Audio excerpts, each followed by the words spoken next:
بسم اللہ الرحمن الرحیم۔ تمام احادیث جو تسویۃ الصفوف کی تاکید کو بیان کرتی ہیں وہ اس باب میں آئیں گی۔ یسوی بہ القداحہ، گویا کہ نیزے کی لکڑی کو اس صف پہ رکھ کے آپ سیدھا کریں گے، اتنا سیدھا کرتے تھے۔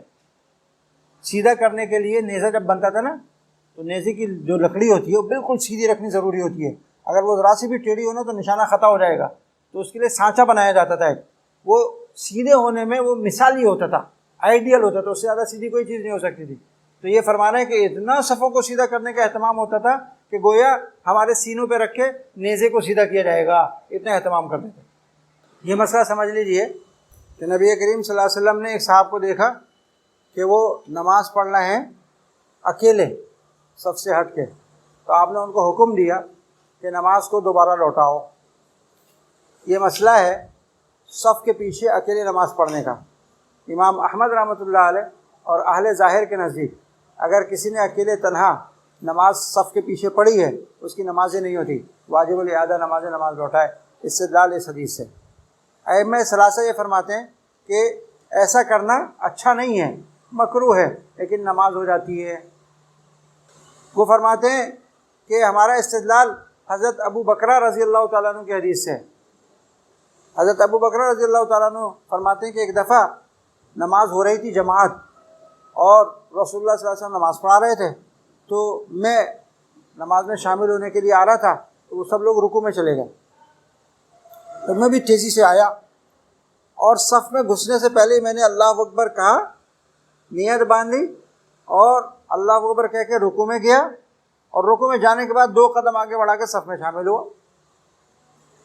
تو نبی کریم صلی اللہ علیہ وسلم نے ان سے پوچھا کہ تم نے کیا کیا تھا؟ تو انہوں نے فرمایا یا رسول اللہ ایسا ایسا ہوا تھا، میں آیا بھاگتا ہوا اور اس طرح شامل ہوا۔ آپ نے فرمایا زادک اللہ حرصاً، یہ خیر میں شامل ہونے کی حرص اور کوشش تمہاری اللہ اس میں اور اضافہ کرے، لیکن ولا تعود، آئندہ ایسے نہیں کرنا۔ آپ نے نماز کی اعادے کا حکم نہیں دیا، اس سے کیا معلوم ہوا ایسا کرنا کیا ہے؟ اچھا نہیں ہے، لیکن اگر کسی نے تنہا پیچھے نماز پڑھ لی تو نماز ہو جائے گی۔ علماء نے اس کا طریقہ بتایا ہے، طریقہ بتایا کہ اگر کوئی آدمی گیا، آگے صف پوری ہو چکی ہے، نماز میں صف نمازی کی جگہ نہیں ہے، تو پہلے تو کچھ دیر کھڑا ہو کے انتظار کرے کہ کوئی آ جائے، اگر آ جائے تو اس کے ساتھ نیت باندھ لے، لیکن اگر امام رکوع میں جا رہے اگر کھڑا رہا تو نکت نکل جائے گی، پھر کیا کرے؟ کہتے ہیں آگے سے ایک نمازی کو کھینچ کے اپنے ساتھ کھڑا کرے، وہ لوگ اپنے فرجہ آرام سے پورا کریں، سمجھ میں آئی بات، ایک دوسرے کے قریب آ کے اور یہ نماز پڑھیں۔ لیکن حضرت بن نوری رحمۃ اللہ علیہ معارف السنن میں لکھتے ہیں کہ اس زمانے میں جہالت غالب ہے، لوگوں کو مسئلہ معلوم نہیں ہے، اگر کسی کو آگے سے پکڑ کے کھینچو گے تو وہ تم سے کشتی لڑے گا، برا بھلا کہے گا، تو ایسی صورت میں کیا کرو گے؟ مجبوری ہے، پھر باندھ لو بھائی، ایسے ہی نیت باندھ لو، کیونکہ احون البلیتین کو لینا ہے، اگر اس کو لائیں گے تو کیا ہو جائے گا؟ جھگڑا ہو جائے گا، اور یہاں زیادہ سے زیادہ کیا ہوگی؟ کراہت ہوگی، تو کراہت پہ گزارا کر لو بھائی، اکیلی نماز پڑھ لو، پھر آگے سے کسی کو نہیں کھینچنا۔ ہاں اگر کسی مدرسے میں ہو، طالب علم ہے وہاں پر، تو مسئلہ سمجھتے ہیں طالب علم، تو وہاں سے اگر تم کسی کو لے کے اپنے ساتھ کھڑا کر لو تو وہاں تو صحیح ہے، عام مسجدوں میں ایسا نہیں کرنا۔ الموقف، امام کے پیچھے کہاں کھڑا ہونا چاہیے؟ اصولی طور پر اس میں بات ہے اگر امام کے پیچھے مقتدی 2 یا زیادہ ہوں تو امام آگے کھڑا ہوگا، مقتدی پیچھے کھڑے ہوں گے، لیکن اگر امام کے بعد 7 مقتدی ایک ہی ہے تو اس میں تمام ائمہ کا اتفاق ہے کہ وہ امام کے دائیں طرف کھڑا ہوگا، اور پھر دائیں طرف میں 2 قول ہیں، ایک یہ کہ امام کے محاذات میں کھڑا ہو، اور یہ کہ امام سے تھوڑا سا پیچھے، 1 قدم پیچھے کھڑا ہو، یہ تھوڑا سا پیچھے کھڑا ہو، دوسرے قول کے اوپر فتویٰ ہے۔ یہ وہ مشہور حدیث ہے، حضرت عبداللہ ابن عباس نے ایک رات رسول اللہ صلی اللہ علیہ وسلم کی عبادت دیکھنے کے لیے اپنے خالہ حضرت میمونہ کے گھر میں رات گزاری تھی، پیچھے گزری ہے نہیں حدیث؟ یہ نہیں گزری؟ نہیں گزری تو سن لو۔ حضرت عبداللہ ابن عباس بچے تھے، وہ فرماتے ہیں کہ میں نے سوچا کہ رسول اللہ صلی اللہ علیہ وسلم کی رات کی عبادت بھی دیکھنا چاہیے کہ آپ رات میں کیسی عبادت کرتے ہیں، تو میں نے انتظار کیا کہ میری خالہ حضرت میمونہ کے گھر میں جب آپ کی باری ہوگی تو میں بھی جاؤں گا وہاں۔ وہ باری آئی تو حضرت ابن عباس آ گئے اور رات کو وہاں سونے کے لیے تیاری کے۔ فرماتے ہیں کہ میں نے دیکھا عشاء کی نماز ہوئی، نبی کریم صلی اللہ علیہ وسلم تشریف لائے، گھر والوں سے کچھ دیر بات چیت کی، پھر آپ بھی آرام فرمانے لگے، سو گئے، میں بھی لیٹ گیا۔ جب رات کا آخری پہر آیا تو نبی کریم صلی اللہ علیہ وسلم بیدار ہوئے اور آپ نے سورہ آل عمران کی آخری آیتیں پڑھیں، اور پھر اس کے بعد چہرے پر ہاتھ پھیرا، وہ تفسیر اور روایت لمبی ہے، بخاری شریف کے اندر آئی ہے، اور پھر اس کے بعد آپ اٹھے اور آپ نے ایک لٹکا ہوا مشکیزہ تھا جس میں پانی تھا، اس سے آپ نے پانی نکال کے وضو کیا، اور وضو بھی خفیف کیا، وضو یعنی بہت زیادہ اس میں پانی کا استعمال نہیں کیا، اور اس کے بعد آپ نے کچھ دعائیں پڑھی، اور دعائیں پڑھ کے آپ مصلی پہ تشریف لائے، اور آپ نے نیت باندھی نماز کی، تہجد کی۔ حضرت ابن عباس کہتے ہیں میں بھی اٹھا، میں نے بھی وضو کیا وضوءً خفیفاً، اور آ کے آپ کے بائیں طرف کھڑا ہو گیا برابر میں۔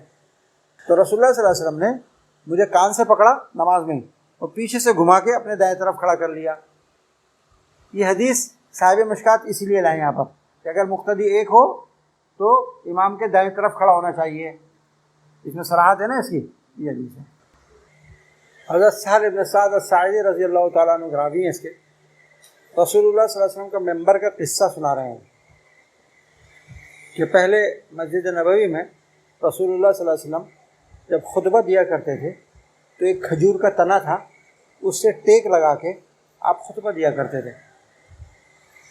تو مدینہ میں خاتون تھی، ان کا نام تھا عائشہ الانصاریہ، تو انہوں نے نبی کریم صلی اللہ علیہ وسلم سے درخواست کی، یا رسول اللہ آپ کھڑے ہو کے خطبہ دیتے ہیں، تھک جاتے ہیں، بڑی بسا اوقات لمبا لمبا خطبہ ہوتا ہے، آپ تھک جاتے ہیں، تو میرا دل یہ چاہتا ہے کہ آپ کے لیے میں ایک ممبر بنوا دوں لکڑی کا، جس پہ بیٹھ کے آپ خطاب فرمایا کریں۔ میرے پاس ایک رومی غلام ہے جو بڑا اچھا کارپینٹر ہے، بڑھئی کا کام بہت اچھا جانتا ہے، اس سے میں بنوا دوں گی۔ نبی کریم صلی اللہ علیہ وسلم نے اجازت دے دی، بنوا دو۔ تو حضرت عائشہ انصاریہ نے اپنے غلام سے کہا کہ جنگل میں جاؤ، غابہ میں، وہاں پر جھاؤ کی لکڑی کے درخت ہیں، وہاں سے لکڑی کاٹ کے لاؤ اور ممبر بناؤ رسول اللہ صلی اللہ علیہ وسلم کے لیے۔ اس نے بنا دیا وہ ممبر، وہ لا کر رسول اللہ صلی اللہ علیہ وسلم کے خطبہ دینے کی جگہ پر جہاں نماز پڑھایا کرتے تھے اس کے دائیں جانب رکھا گیا، مصلی نبی کے دائیں جانب رکھا گیا، اور وہ جو ستون جس سے رسول اللہ صلی اللہ علیہ وسلم ٹیک لگایا کرتے تھے وہ وہاں سے ہٹا دیا گیا، اس کو کاٹ کے ایک طرف ڈال دیا گیا۔ یہ وہی ستون ہے جس کو اسوانہ حنانہ کہتے ہیں، جو بعد میں رویا تھا، ہے نا آپ کا قصہ، یہ ستون میں سے رونے کی آواز آ رہی تھی۔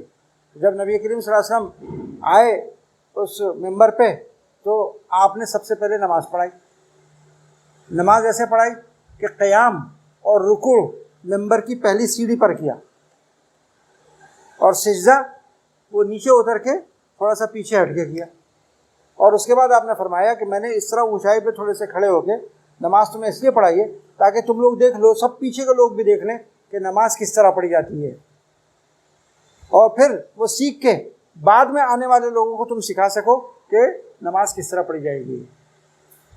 سمجھ میں آئی بات؟ یہ یہاں پر جو ہے صاحب کتاب نے یہ حدیث نقل کی ہے، اس کا کچھ حصہ میں نے آپ کے سامنے نقل کیا ہے، تفصیلی حدیث آپ بخاری میں پڑھیں گے۔ حضرت عائشہ صدیقہ فرماتی ہیں کہ رسول اللہ صلی اللہ علیہ وسلم نے حجرے میں نماز پڑھی اور لوگوں نے حجرے کے باہر آپ کی امامت میں نماز پڑھی۔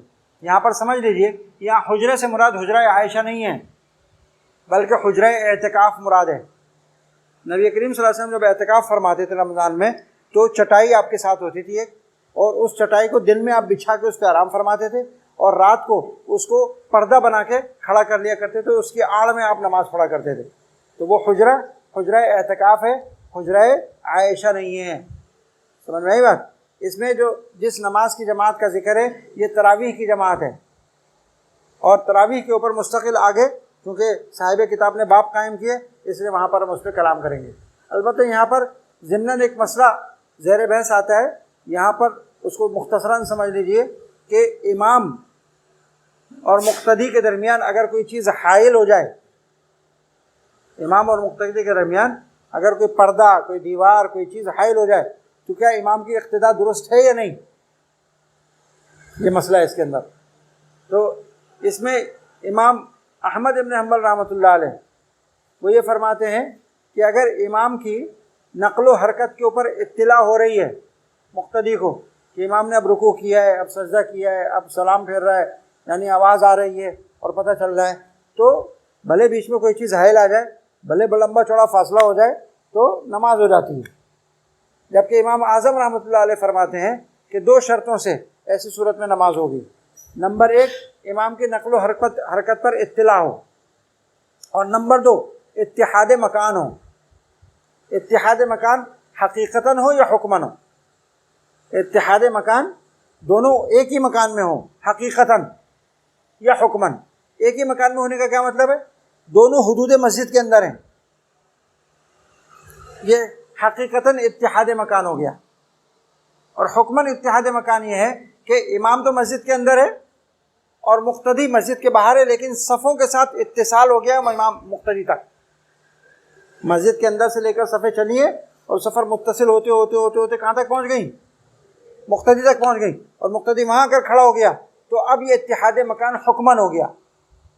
اس حکماً اور حقیقتاً کے ساتھ اطلاع بھی ہو رہی ہے امام کی نقل و حرکت پر. تو پھر بھلے امام نظر نہیں آ رہا، بھلے امام کو آنکھوں سے نہیں دیکھ رہے، بیچ میں دیوار آ گئی ہے، دروازہ آ گیا، عمارت آ گئی، بلڈنگ آ گئی، اوپر والی منزل ہو گئی، نیچے والی منزل ہو گئی، کچھ بھی ہو گیا، اگر یہ دو شرطیں پائی جاتی ہیں اقتداء درست ہے. ان میں سے ایک شرط بھی اگر مفقود ہو گئی اقتداء درست نہیں ہے. سمجھ میں آ گیا مسئلہ؟ ہمارے نزدیک دو شرطیں ہیں، حنابلہ کے نزدیک ایک ہی شرط ہے. وہ کیا؟ امام کی نقل و حرکت پر اطلاع ہو جائے تو کوئی مسئلہ نہیں ہے. یہی وجہ ہے کہ آپ حرمین شریفین میں دیکھیں گے، وہاں پر حنابلہ ہے نا، وہاں پر آپ دیکھیں گے کہ 2 کلومیٹر دور مسجد حرام کی آواز آ رہی ہے، دکاندار اپنی دکان سے باہر نکلتا ہے اور جانماز جھاڑتا ہے اور بچھاتا ہے چبوترے کے اوپر اور نیت باندھ لیتا ہے. بیچ میں لوگ آ رہے ہیں، بسیں چل رہی ہیں، جا رہے ہیں، آ رہے ہیں، اور آواز آ رہی ہے، وہ نماز پڑھ رہا ہے وہاں پر. ان کے نزدیک جائزے کر سکتے ہیں، لیکن احناف نہیں کر سکتے ایسا. یہاں اتحاد مکان نہیں ہے. نقل و حرکت پہ تو اطلاع ہو رہی ہے امام کے، لیکن اتحاد مکان ہے نہ حقیقتاً ہے نہ حکماً ہے. اور اتحاد مکان جو ہوتا ہے اس کے لیے شرط یہ ہے، حضرت عمر فاروق رضی اللہ تعالیٰ عنہ کا قول ہے جو بخاری میں منقول ہے، اس سے استدلال کیا احناف نے.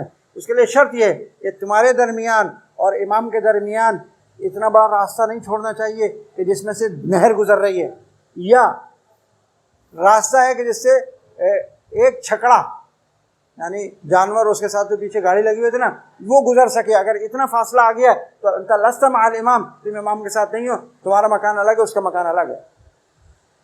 سمجھ میں آئی بات؟ اور یہاں تو کئی کلومیٹر کا فاصلہ ہوتا ہے، لوگ کھڑے ہو کے نماز پڑھ رہے ہوتے ہیں. اچھا، اس پہ ظلم یہ ہے کہ ہمارے پاکستان ہندوستان سے بھی لوگ جاتے ہیں نا، وہاں کام کرتے ہیں دکانوں کے اندر، وہ بیوقوف مسئلہ وسا تو معلوم نہیں ہوتا، وہ ان حنابلہ کی دیکھا دیکھی وہ بھی اپنی دکانوں میں کھڑے ہو کے نماز پڑھ رہے ہوتے. نہیں ہوتا ایسا، صحیح نہیں ہے.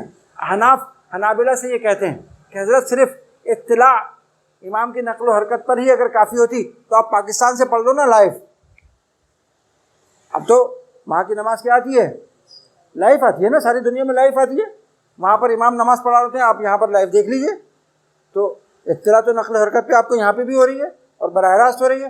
تو آپ بھی کہتے ہو کہ یہ نماز، یہ جماعت جائز نہیں ہے. اس سے معلوم ہو کہ آپ نے ایک شرط کھو دی ہے.